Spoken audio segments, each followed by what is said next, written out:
boys and girls, to another episode of Chicken Bone Alley, brought to you by SRI Performance, Stock Car Steel and Aluminum, and Drico Springs. I'm David. I'm Sterling. What's up, guys and girls? And on the phone today, we got our third co-host here, Mr. Derek Griffith. Derek, what's going on, buddy? Yeah, not a whole lot. Glad to be on the show again. It's always a good time with you guys. Absolutely, man. We appreciate you coming on with us for sure and hanging out for a whole little episode here. That's going to be fun. Yeah, no doubt. That's cool, man. And hey, I guess not that it means anything, but hey, you're actually our first returning guest, so it says a little bit, I guess. Yeah. You guys like me enough to come on twice. I like there that. you go. That's right. We pulled I had for you that the other hard way there. around. Actually, I figured, I was like, hey, he likes us enough, he'll actually come on twice. Yeah, man. Yeah, for sure. You guys are the best. Oh, we appreciate it, buddy.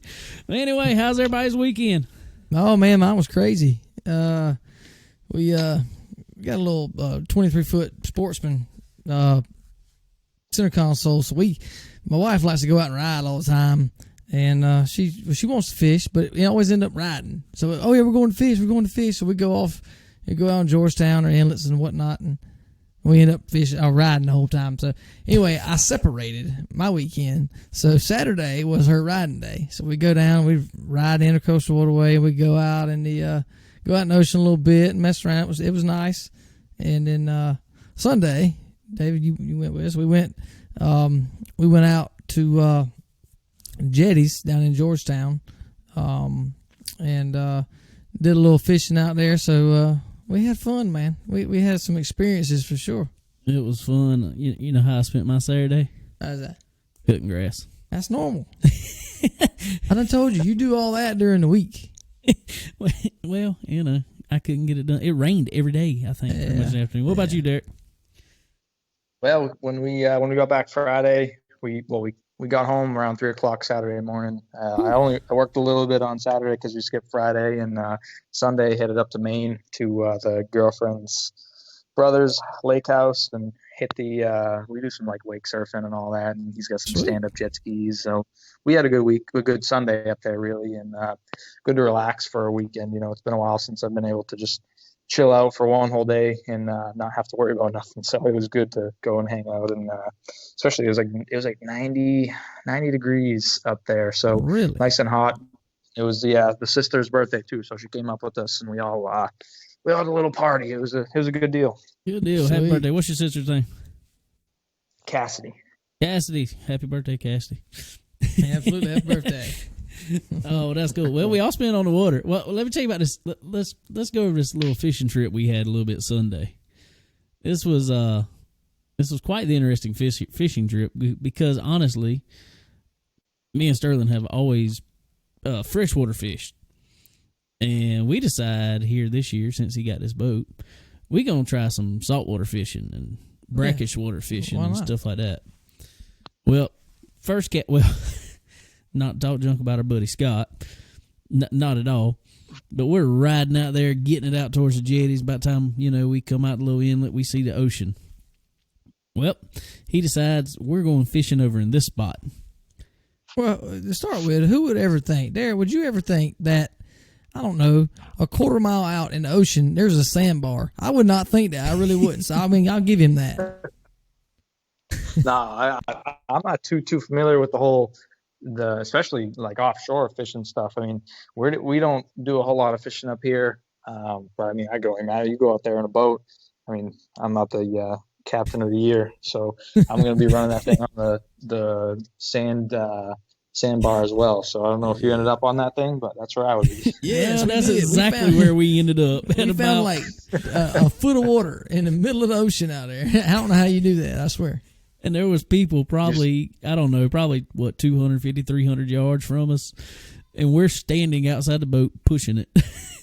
Yeah, at 6:30 and they're just in the morning. looking at us like we're crazy. It's like, all right, 6:30 in the morning, here we go. You just got to go fast enough to make it over the other side. Well, he went plenty fast enough because he about threw us all in the bottom of the boat. Yeah, the foot of the motor was all down in the sand, so it slowed us down pretty quick. We went from running about 35 to nothing. Yeah, real quick. Yeah, but anyway, it was good, man. We like you said, we hadn't done a whole lot of saltwater fishing, so we get out there and our buddy Scott was with us. He got us some bait fish in the net, got us some, and I caught a 20-pound red drum, which was fun, a lot of fun, and in the next cast caught a 6-foot sand shark, which I did not have the proper tackle for a 6-foot sand shark. I will tell you that. That was fun. That was interesting. We're sitting there in the boat, and all of a sudden, I just hear zzz, line is just taking off. It was crazy. It was fun. It was, but yeah, it was. We got a lot more to learn. That's for sure to get out there and do it.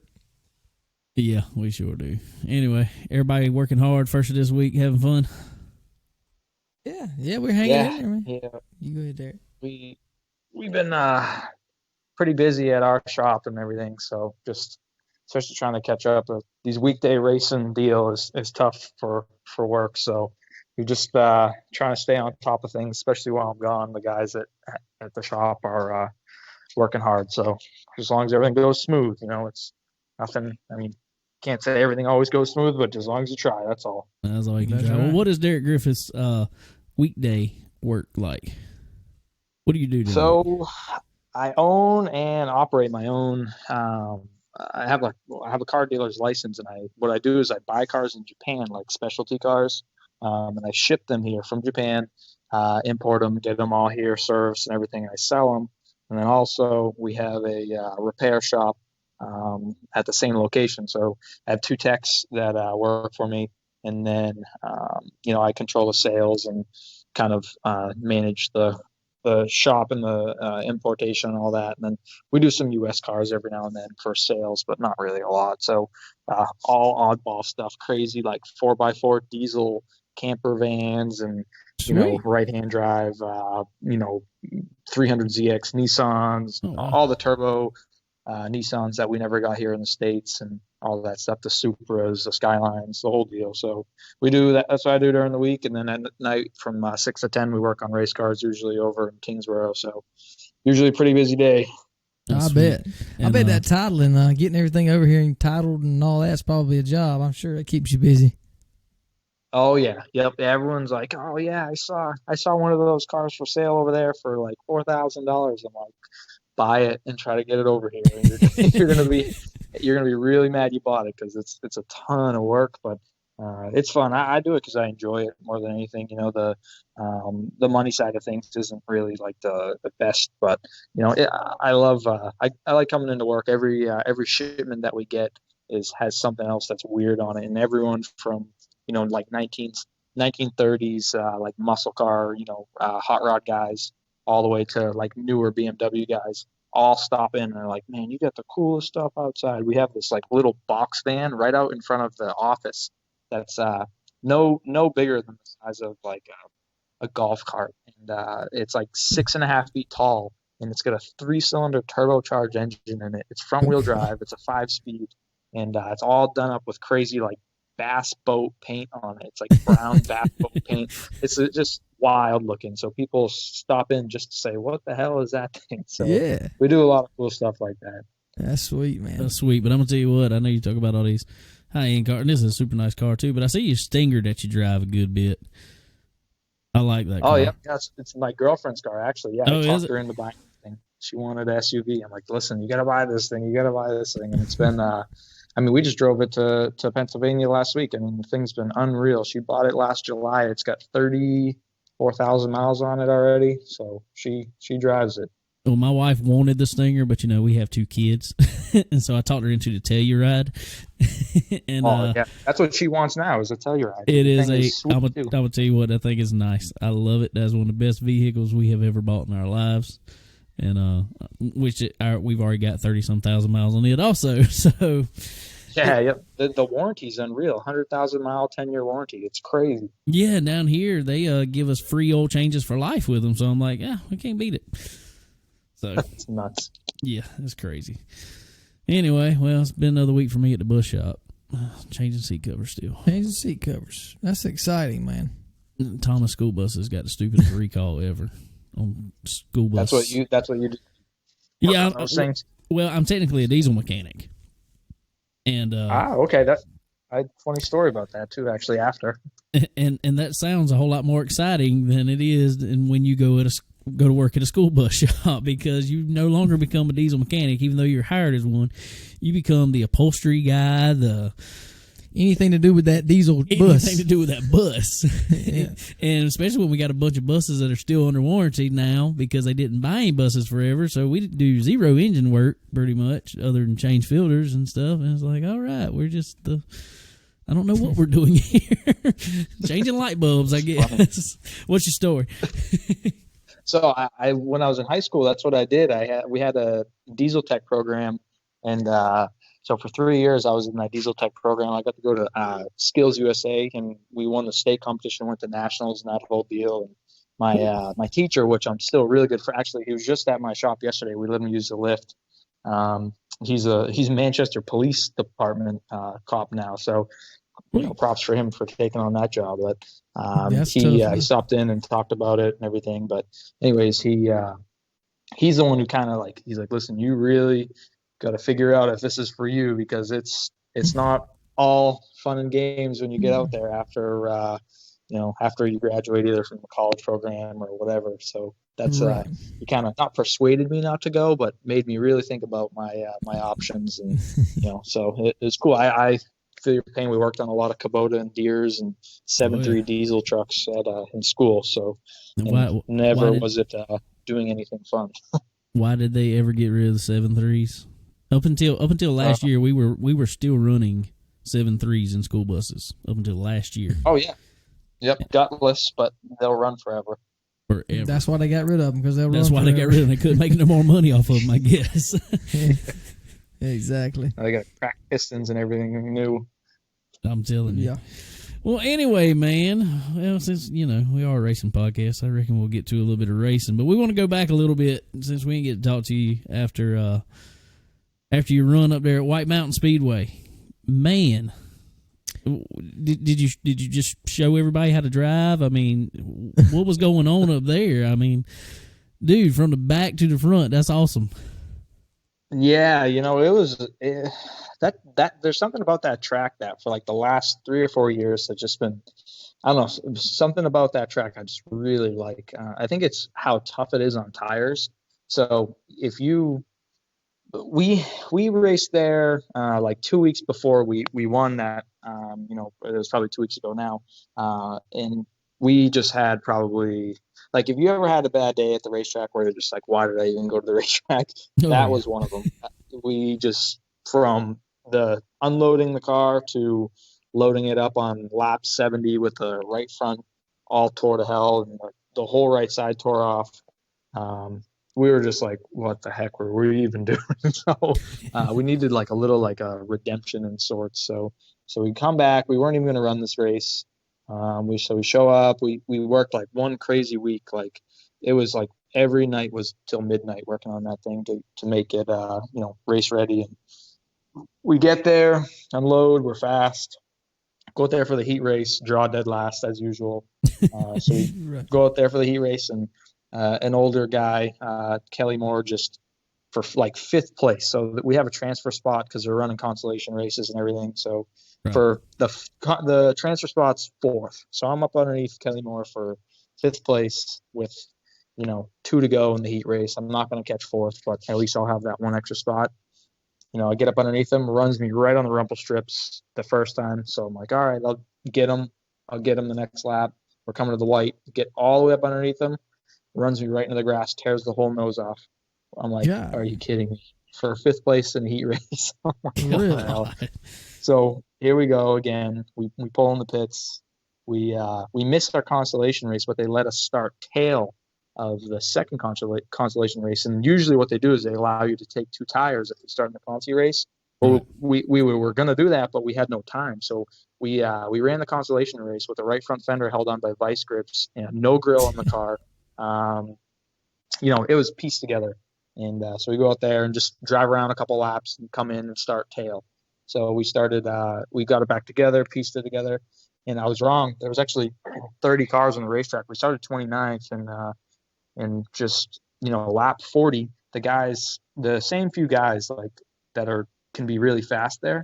They do the same thing every single race there. They go out, they run 40, 50, 60 laps, like balls to the wall, right off the right off the green flag, like just cranking. So it's like lap 50 or 60, and they're almost putting me a lap down. I'm like, man, these guys are going really hard. So a couple of yellows come out, and like lap 100 rolls around, and I'm like 7th. I'm like, okay, we're good. Everything stayed clean. We had a couple of good restarts. We ran a few laps. I drove up to 5th, waited around a little bit, and then we had like a handful of yellows at the end of the race, and everyone just burned it up. Like that's the only way I can explain it. Like everyone just went so hard, so fast. They just burnt their crap up right away, and I just drove around. It felt like I drove around for 120 laps, and then it was go time for 30 laps, and we took the win, which was like going in after the heat race. I'm like, we're gonna have another day like we did a couple weeks ago. I'm like, oh man, here we go. So it was a good one to redeem. That's crazy. We see that around here a lot too. A lot of these guys will run these shorter races, and they'll burn their stuff up quick. Well, they'll burn it up towards the end of a shorter race. They'll run twin 40 somewhere around here, 50 lap races. But when the longer 150 lap races come around, halfway to the race, they're done. Well, I mean, that was like a few years ago. Me and Sterling went down to Myrtle Beach Speedway, and Ty Gibbs was actually running the Cars Tour, I think it was. Yeah, and who all was in there? Rafael Lessard. Yeah, there was quite a few of them. Anyway, Ty checked out for the first half of the race. Yeah, I mean, just checked out. He almost lapped half the field. Well, this I never really understood, is they allowed them at halftime to come in and change tires. And the guy that was the next car to get lapped before the halfway break ended up winning the race because he went out there and Ty just went straight to the back. It was like they were just saving their stuff, even though they got tires, which I never really understood. No, I didn't either. But it's the same way. I mean, they'll burn stuff up in a heartbeat. It's hard. I used to do the same. Well, I didn't do it for a very long time, but I did the same thing. I ran at Orange County one year, and like, man, I'll tell you what, we had the car. I think I lapped all the way up to like 4th place, and in a 150 lap race, and we had a couple of restarts late race, and used everything up in the car. So it was like my crew chief Louis Michelitis was like, that was a lesson you had to learn right there, because he's like, I bet you won't do it again after that one. Like, I mean, I'll tell you what, we were just on a whole nother level that day. You don't ever get like a car that good. And after that, I always remembered, like, I remember that day, it was probably 2013 or 14 maybe when it happened. So, 6 years ago or 7 years ago. I still remember it, right? Like very vividly to this day. So that's what keeps me from doing it again. That's definitely one of the hardest things to learn is being able to conserve your stuff throughout a race and stay up in contention, not get too far behind, not get back in bad traffic, and and like you said, have something there at the end. So that's definitely something that probably takes time to learn and master that for sure. Well, I mean, me and Sterling even know that. We raced go-karts for years, and I mean, we knew that then. I mean, it very little then, but there was times you had to save your stuff. But I know this goes back to where we talked before. Even on iRacing now, and a lot of these guys are learning this, that since this new tire model came out on iRacing, it's the same exact way on there. So it's cool to finally see something on iRacing that can relate to, what you guys are going through on the track now. So it's pretty cool. Speaking of iRacing, you been on any more lately? I am literally sitting on my sim right now. So I ran some laps at Lucas Oil Raceway earlier today. But other than that, not a whole lot. We've been traveling a ton and work and everything, but I try to pop on when I get a chance. It's usually not with other people, but just run out there, run some laps. I have a bunch of the setups saved from that Super Select Series races that were fixed. So, I at least get a setup that's halfway decent. So it's been good just to run some laps and keep the rust off me. Cool. Well, if you haven't yet, whenever you get a chance, I know you focusing on the ARCA stuff now, but when you get a chance, just do something fun on there. Make sure to download that 87, the Chevrolet Order Ford for you. No, yeah, I heard all about it. I'm telling you, they're fun. They're a whole lot different. Fun. Yeah, you can definitely tell the difference with the old bi-split tire for sure. But well, how about Pocono? Did you use iRacing any to kind of get used to that racetrack, or have you been on it before? Yeah, a little bit. I didn't run like a ton of laps, but I ran some of that ARCA deal at like Charlotte and then Pocono, and just to get a feel for, kind of, for me it's been tough to get like a real feel for like what the car feels like and what it's going to feel like at the racetrack on iRacing, but at least you have like your reference points, so that's that's like probably the most important thing that I can take away from those the iRacing deals. Even like just if I just throw up a test session just to see, even things like how pit lane exits and how to enter pit lane and where the cones are on the fence and the whole deal's like that. That's going to be what is really important for me to learn. Was it I know you said you ran just a little bit there. As far as the visual points from iRacing to actually being on the track at Pocono, was there some similarities there?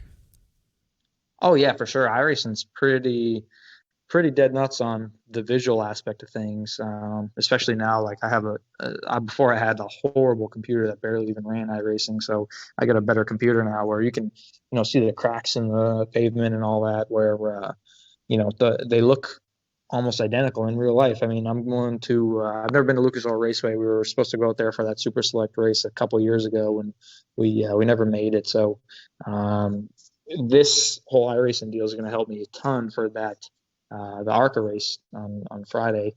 It's it's an interesting little track, but you can, like I said, you can really kind of tell even down to like where the rubber gets put down and everything. They kind of did a really good job on the sim deal and making it realistic. I mean, I've run at tracks like Thompson and Oxford, and it looks like really close. So they hats off to those guys for sure. Sweet. That's good. Well, going back to your weekend here in the ARCA Menard Series in the number 22 Gourmet Lollipops Ford. I'm assuming that's the first time that is the largest track you've ever been on. Would that be correct? Oh yeah, for sure. What was it like the first lap you went out there? What was going through your head the first lap you went out there? The first lap, I got behind a couple people that I know were going to be quite a bit slower than me. I'm like, I just got to get around these guys as soon as possible. So I got around those guys, and then it was just studying the track. Those first handful of laps, you're really kind of like what I do. At least I check to see. They've been feeding bits of information to me for weeks, really, in a sense. So just looking at those points that they were talking about. I mean, I talked to guys like Chase Briscoe and Ty Majeski, and they really helped. I mean, Chase won on the Xfinity race. So, Yep.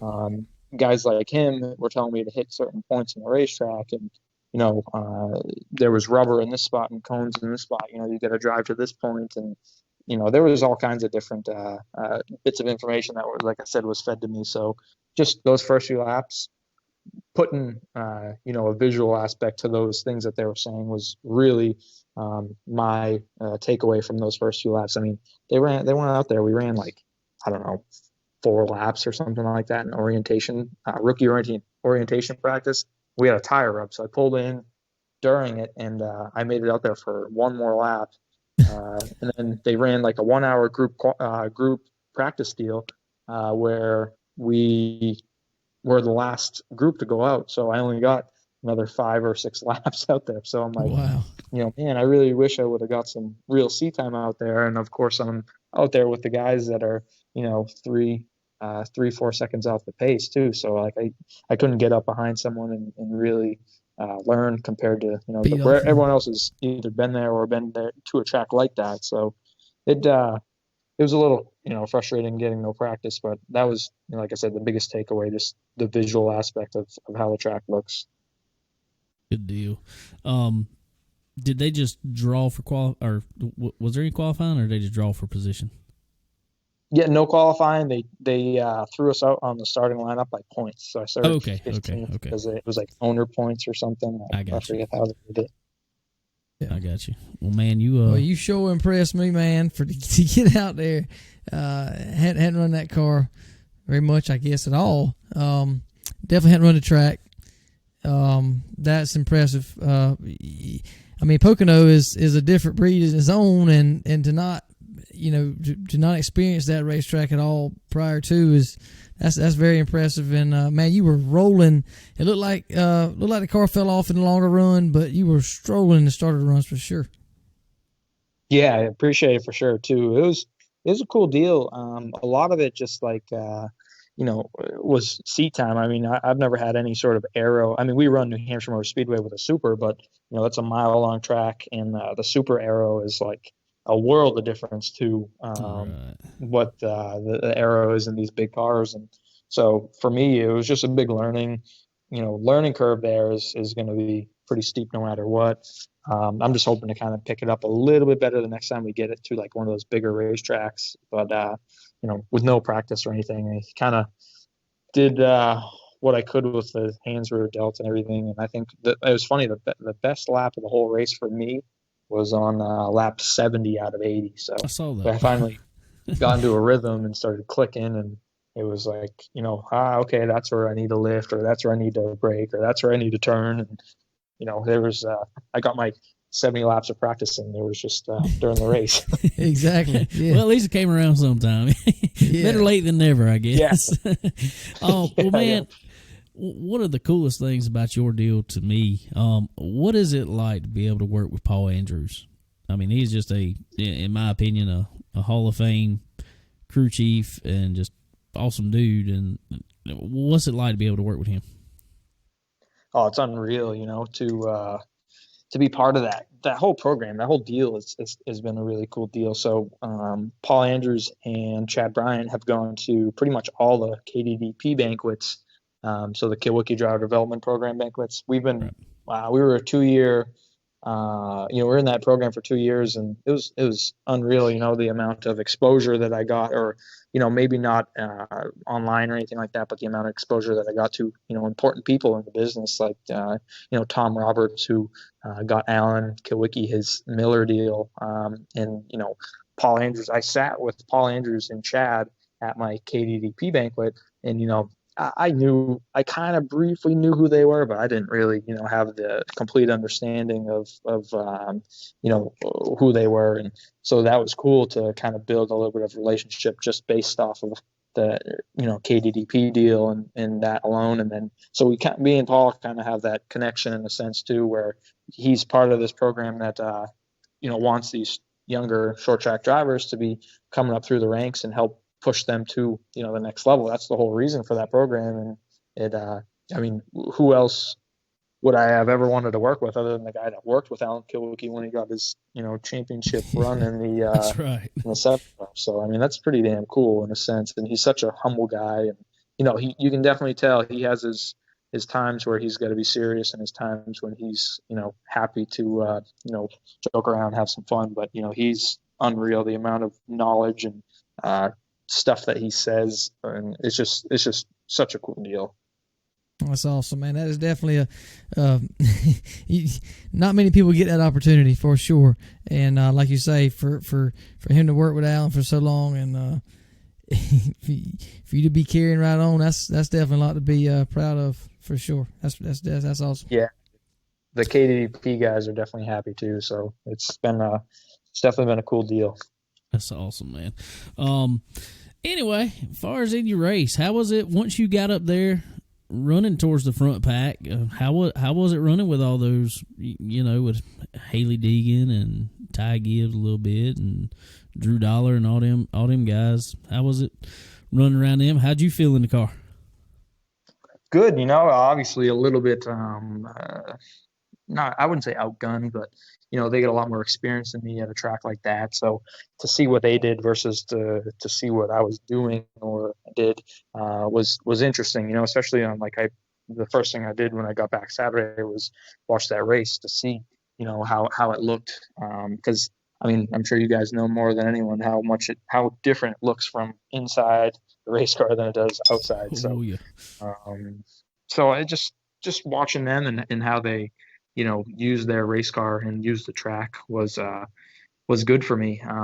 It put some, mental notes in my head, and just learning. That's the best thing I can do right now is just learning all I can from everyone that's got a lot more experience than me. Just it's pretty cool. You see those people on TV a whole lot, and guys like Ty Gibbs and Haley get a lot more exposure than I do. So I mean, it was cool just to be in that racing with them. It was just a cool deal. Well, I'm gonna tell you what, that yellow race car, it got a lot of exposure. Oh, it was on TV a whole lot. And plus, your in-car camera. I was like, hey, look at that. Derek's got an in-car. That's sweet.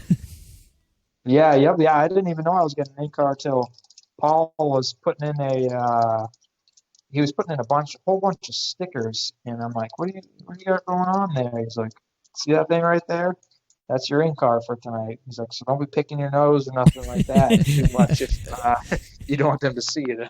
So I thought that was pretty funny. But yeah, it was a cool deal. The whole reason why I can do this is because of that Original Gourmet lollipop deal, and they were happy as could be. They had the bright yellow race car on the racetrack that looked exactly how they wanted it to look, with everything that everything worked out good for them, and we were happy, they were happy, and I just hope we can get some real solid runs in under our belt. So that way, of course, it's always cool to have your own race car, but when someone's out there winning with it, that just makes it that much more. So I'm hopeful that we can, nab a couple this year. Oh, I sure see it coming. Coming up this weekend, Friday night, like you say. That's going to be a little bit more your scale of track. That's going to be, I don't think you're going to need 70 laps of practice around there to get the hang of it. Yeah, I hope not, at least, and I've done a ton of iRacing there with the super, not that I was super competitive in that deal, but, like I said, at least it gives you that aspect of the how it looks and, all the cracks and all that stuff. But, I think we kind of excel on a short track just because I've been doing it for, exactly. I've been driving a full bodied, we've been running super late models since 2012. So I should have, some experience that carries over to this whole Lucas Oil Raceway deal. Definitely. Well, you finished 7th, actually, at Pocono, correct? Yep. Yeah. 7th. Okay. I was wondering. What happened to Drew Dollar? What happened to Drew Dollar in there? I think he drove it directly into the wall, right into the wall. Wow. And then off the racetrack. So last lap. Because they still had him listed, because I had him, you listed 8th, so I put it in there, congratulate on Facebook and all that stuff, on 8th place finish, and all of a sudden I come back and I see 7th, and I was like, okay, never mind, change that to 7th. Yeah, it was literally like we came to the start finish line, and that's when they scored me as 7th on the last lap. Sweet. So, hey, I'll take it. Hey, yeah. Take it any way you can get it in racing. That's all I can tell you. Yes, because it's always going to be like that. Well, dude, that's so awesome getting your first ARCA National Series, I guess you will call it. Finished there on the lead lap, obviously 7th place, solid top 10. I mean, solid for especially on first time on that big of a track. Speaking of first time though, what was the whole deal? Because we know you were going to run the East Series, and we know y'all changed that to you going to run Select, the ARCA Menard Series now. What's the whole deal with that? So the biggest thing for us, we flew down to Pensacola to run that second race and everything, and we're like, we're all pumped up to do it, and then they called it off, which was like a big letdown. But we ended up kind of regrouping, and we talked with Chad, and we talked with Original Gourmet. We kind of just came to a decision where, especially with no fans in the stands, a big driving factor for the Original Gourmet company was, we're at the racetrack handing lollipops out, and they can come and take a picture in front of the lollipop car, the whole deal. That was a big selling point to them. And, unfortunately, all of a sudden that gets taken away. And so we kind of just had to regroup and those showdown series or national series or whatever they are, they're televised on FS1 or NBC or MSNBC, and then that's kind of how we rotated into those races instead. They kind of, I think they would mean a little bit more too. Not saying that the East is not a hard deal, but if we go out and win at Pocono with all those guys, it's going to mean more than if we go out and win at Pensacola, with some other people involved. But that's just kind of how we ended up, just a televised deal, and just trying to get their sponsorship, exposure, how we originally sold to them. That's sweet, man. Well, how many more are you going to run this year? We got Lucas Oil Raceway on Friday. We have Kansas, I think, the following week, and then we got Kentucky 2 weeks after that. We have Iowa, Michigan, and there's one more. I think it's either Bristol or there's one other race that they were talking about doing. I'm pretty sure it's going to be Bristol. I was going to say, if it's up for vote, I'm voting Bristol. Bristol. Yeah, me too.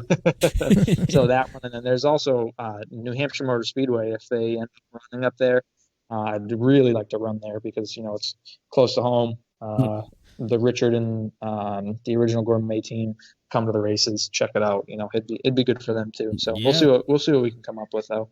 I was fixing to say, I just saw where New Hampshire said they were going to allow fans back in the stands. I mean, it was like a lot of fans, not just a couple thousand. It was a lot. Hopefully this virus stuff will die back down and let that happen. I sure hope so. Well, that's sweet, me man. too. We're jonesing for some fans at the stands. Yeah, that's important out there. I'm sure it's very weird going down the front straightaway at Pocono and seeing nobody out there, Harley. It's got to be weird.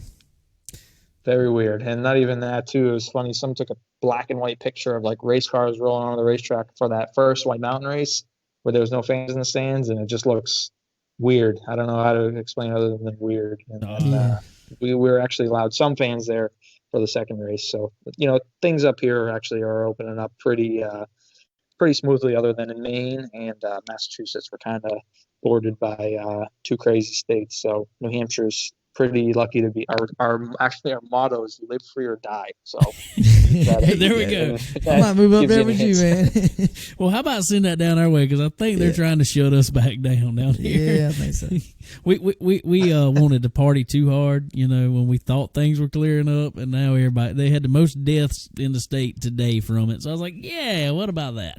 That's bad. Yeah. Crazy. I think Massachusetts and New Hampshire, I think we had like only 45 new cases, and no one died in Mass yesterday, and no one died in New Hampshire for like 2 weeks now. So we're pretty good. Great. Yeah, we had really good 1,600 new cases today. They said. With 25 deaths today is what they're saying. I don't know. I don't want to get on the political side of it, but I don't know about all these numbers. I don't know any 1,600 of them. I know that. But we've supposedly had like 1,600, 1,600 every day for weeks now, and I'm like, I still don't know anybody with this. So where are these people at? But I sure hope it'll chill out. I hope it'll chill out soon. But man, that's awesome. I can't wait to tune in Friday night and check it out, man. I'm gonna be rooting for you hard. I know you're gonna be up front, contending for that win for sure. I hope so. I definitely kind of want to prove my worth on this whole deal. It's I kind of only got one shot at this, so I gotta do what I can to make it happen. So we'll see. It's definitely going to be all out on the line if it comes down those last lap race deals. Sorry to whoever it is, but you get on. You gotta do what you gotta do. I mean, that's all there is. That's it. I mean, even if it was, grandma out there, she'll forgive you eventually. Oh yeah, for sure.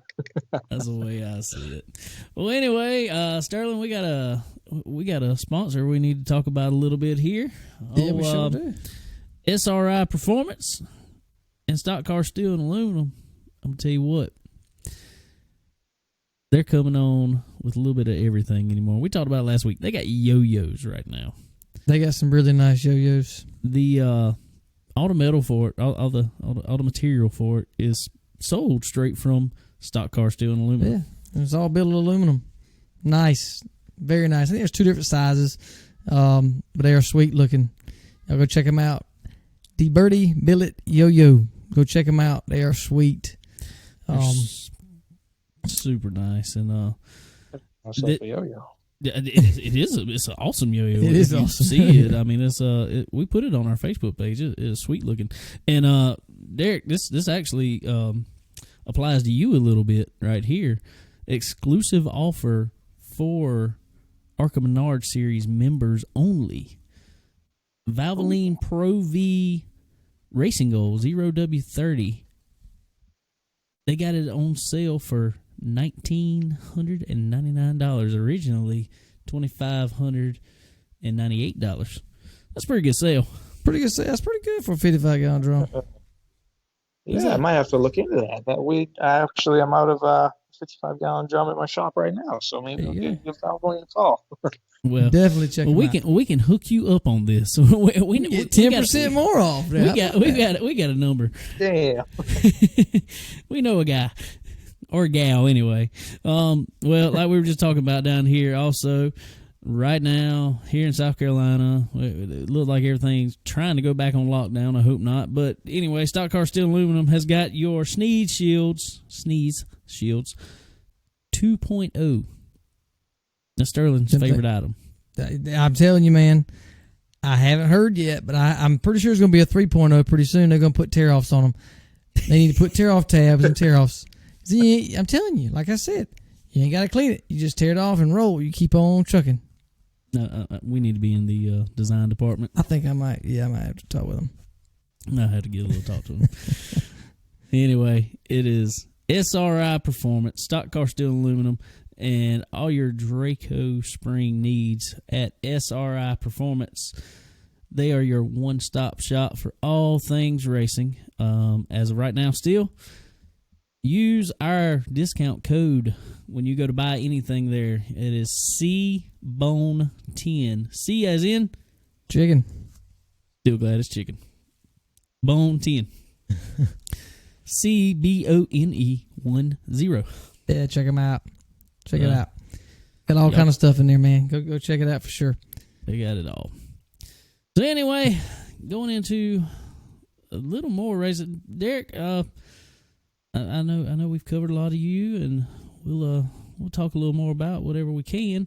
But I know you're an asphalt guy, but you ever check out any dirt racing at all? Yeah, I've been to a couple dirt races. We went to New Egypt to watch World Outlaws. We drove. It was cool. We had a weekend off, or I forget. I might have been on like a crazy day, like a Tuesday or something when they were racing. I forget. But I remember we loaded up in a Ford Transit van, me and my whole team. And I went and picked it up during work hours. And there was like, 3 rows of seating and everything in the back. And we all loaded up and cruised right down to New Egypt, New Jersey.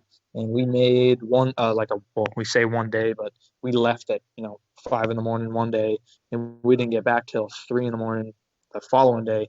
Those are fun. Man, Those it was unreal. I couldn't believe how cool it was.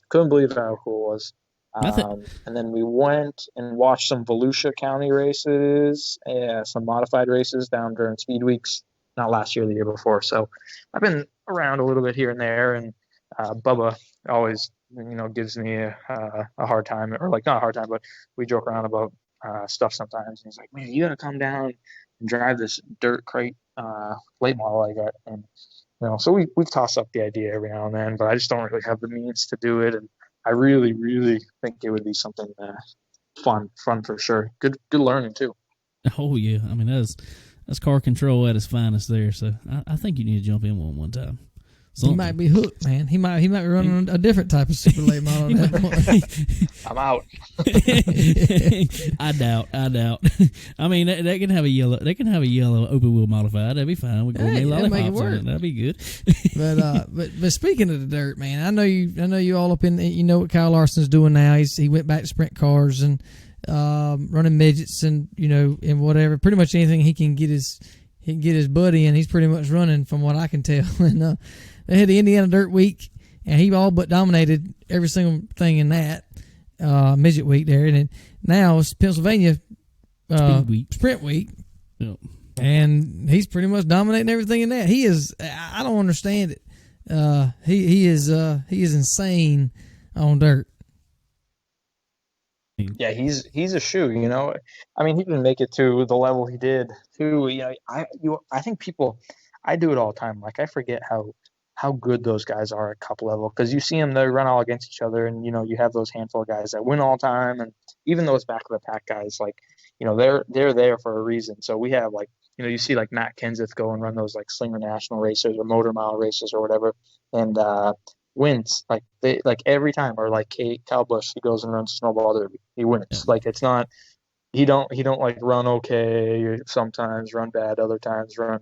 Those guys are they're the best, so they go out there and they do their thing. And I think Kyle, I think it was, I don't know, don't quote me, but I think he was kind of always interested in those open wheel cars more than the Cup deal, and he always that was his thing. He always wanted to win a World Outlaws championship or have a World Outlaws team or something like that. And so he's just doing his thing. It's cool to see him doing good, at least.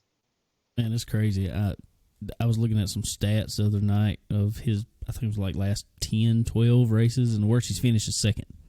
Yeah. I mean, it's unreal. And I mean, and those guys are no slouches that he's racing with. During these speed weeks up there, that's the best of the best for sure, by all means. So he's doing pretty good, and I don't know how true it is and if it's even going to happen, but I hear there's talks of Tony Stewart's talking to Kyle about possibly getting him back in a Cup car. You heard anything about that, Derek? I heard the same thing. I didn't hear any real news on it.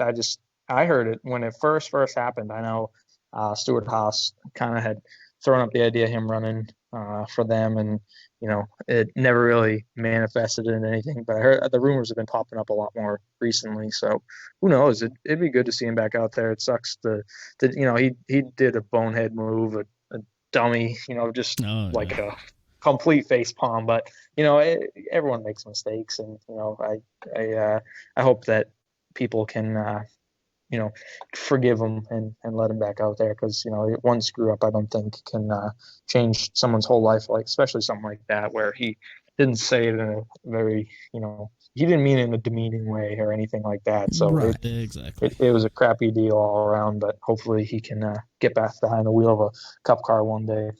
Yeah, if he wants to, I don't know. He might be satisfied winning every daggum night. I don't know. I mean, I know the money's not the same, but I'm gonna tell you, when you can stand up there and hold the big check and the big trophy, every other night almost, that means something too. Yeah, and those things sure look like fun. Holy crap! I'm telling you, man, there's so much going on so fast. I don't know how they can focus. Well, it was so weird because he was talking about. They had some screen set up in a corner of a track. He was like, "Yeah, I was looking at when he set that track record. Track record, yeah. It was like a sub 10-second lap somewhere. Yeah, he's looking at lap time as he's going around. 9.975. He said, "Yeah, I was looking at the scoreboard as I was going around." I'm like, "How did you have time to look at the scoreboard as you were going around?" I don't. In a sub 10-second lap. Crazy. I seen them at New Egypt, and I could have sworn they come down the backstretch going so fast that it doesn't look real. Like it looks like a video camera and someone sped it up. And I don't even know, they just throw it in the corner. That's the only way they slow down. They're just like, yeah, just going to throw it in now. And it stops. It's the craziest thing. I don't get it's a lot to take in. There's a whole lot of trust there in that right rear tire. That's all I can say. In that wing, yeah. In that wing. Yeah, it sure is. But, so that's been crazy to watch him. If we don't get paid by him at all, but Flow Racing, Flow Sports, all that deal. It's an app on the phone, or they got it on Roku and all the streaming services now. They're carrying all those races: the Pennsylvania Speed Weeks, the Tony Stewart Circuit of All Star, sprint cars, all that stuff. We got a lot of dirt in there. I hope they get some more short track asphalt racing. Well, on remember there. They had what was it? There was a super late model race they showed on there. They've had a couple, but I hope they get some more of that on there. But yeah, it's a super cool. Like I said, we're not sponsored by them at all, and but cool. I hated all this, and I know you ran it and stuff, and it aggravated me so much. All these racing streaming services, because you pay $100 a year for it or so, and then all of a sudden the race comes up. Oh, I got to pay another $50 to watch the race. I'm like, well, what would I pay this first $100 for? But Flow Racing is nothing like that. It's $150 a year. $150 a year, and you get to watch everything. Yeah, so it's pretty cool. So it's sweet. Yeah, but yeah, we was watching some of that, and old Rico Abreu got up there and got him a win the other night. He's been more mid pack. I don't. Well, he's been hit or miss. He's either been on or he's been way off. So I'm not real sure what's going on there. He hasn't been too consistent. Did you ever get to spend any time racing with him at all? Or was he kind of he came down and ran some stuff at Speed Weeks one year, and I forget what he ran. He might have ran a Super or a Pro or something. And I remember Rusty Cruz, a friend of ours down there. He's like one of the NASCAR officials, and there was a bad night in the Pro Late Models, and they tore some stuff up bad. And Rico Abreu was front row in this drivers meeting, and Rusty's like, and he's like, Florida, Southern, like, rough around the edges. Like, he's going to tell you how it is for sure. He's like, I don't know if none of y'all can see over your goddamn steering wheel, but you better fix up how to. And then he looks down at Rico and he's like, well, I didn't mean nothing by that to you. Nothing. And then like everyone started dying laughing in the driver's meeting. They're like, oh, he's like, no, I didn't mean it like that. He's like, y'all just tearing up too much stuff is all I'm trying to say. So that was like, man, everyone was, even he was like dying laughing. I was going to say, Enrico's so cool. He was probably laughing too, wasn't he? Yeah. He was dying laughing. He thought it was the funniest thing. So it was cool. That was good. Yeah, I like that. That was good. That dude, he's a wheel man too, and I hated to see what kind of happened to him with the truck series. He just couldn't ever get anything going there, but he seems to be making the best of it in the dirt series too, all of them dirt cars too. I think he's happy where he's at. I really do. He seems happy. He's cool on the social media, the Checkered app and all. He's all over the place having a ball. So that's cool. That is really cool. It is. Well, speaking of Checkered, Derek, have you checked out? I don't know if you've seen it yet, or if you've seen it on there's a new social media app called Checkered. We kind of try to plug them a little bit. They plug us a little bit. It is purely racing. That is all it's for. It is social media for racing. It's like an Instagram racing app. And, I haven't seen it yet. Well, I'll send you the link over to it. Check it out. It's what was it? I think it's $29 a year. But the subscription fees, they don't really go the way they got their business model set up is super cool. What happens is when you sign up for it, you put in the track, your local track or the track that you support the most, and what happens is after they get so many people are supporting that track, they send a check to that track to add to the purse for that track. That's awesome. Yeah, that's a really good idea. So we're trying to get as many people as we can to jump on Checkered with us, and because it's really cool. Because I mean, nothing against Aunt Tracy over here with Fido and 40 million pictures of him a day. Nothing against that, but when we're on there looking for racing stuff, we want to see racing stuff. So when you get on Checkered, you don't see none of that. It's purely racing. Now they have every form of racing known to man. I think if it's got a motor, it's on there. So it's really cool. You have to jump on. Yeah, it's pretty. I'm gonna have to check that out. We'll do it. I'll send you over the link to it and stuff. Another bit of news coming out this week from the dirt racing side of things. We talk about on here when we talk about dirt racing, we're Scott Bloomquist and the whole Team Zero race car fans. That's the ones we like. And it's kind of bad news. South Carolina's on here. Chris Madden, him and Scott Bloomquist have decided to terminate their partnership, and I don't. Nobody knows what happened. Really, it's kind of weird.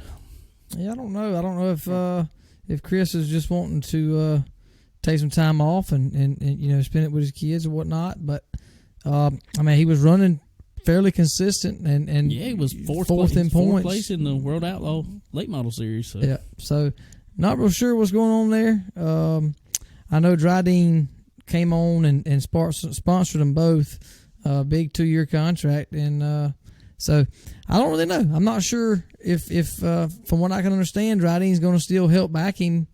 Not sure to what potential or to how far they're going to go, and I don't know what he's going to do in the future. I'm not sure. I don't know. Pretty crazy. It's crazy times watching them things. You ever watch any dirt late models, Annie? I know you talk about sprint some, but you ever watch any dirt late model stuff, Annie? Never had a chance. We not in person, at least. There's really only one dirt track up here where we're from, called Bear Ridge, and other than that, I mean, there's nothing really within like a 4-hour radius of us. Rather than there's within a 4-hour radius of us, there's 15 asphalt tracks. So wow.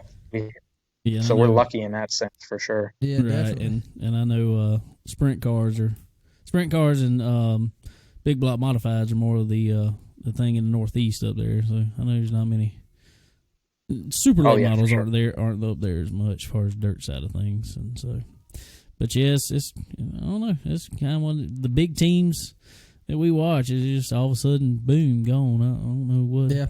Well, there'll be more to come out. It's just happened yesterday, so yeah. I'm sure there'll be more to come out. And I don't think there's any hard feelings there. I don't see where Chris is leaving for any performance reasons. I know there's been talks about his chassis being built somewhere else and this. I don't know.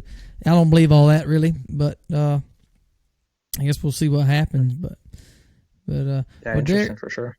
I tell you what, man, I am. We're gonna be pulling for you hard.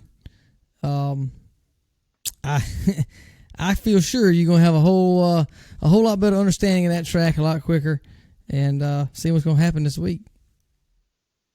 Yeah, I think so too. I'm a little more, I wouldn't say confident, but comfortable. I'm a little more comfortable rolling into Friday, especially at a place like that, 3/4 of a mile, right up, or almost 3/4 of a mile. It's right up my alley, so I'm super excited. Yeah, I think that's going to definitely help a lot. I know it would help me a lot because, I mean, like you say, I mean, confident is what it's got to be. I mean,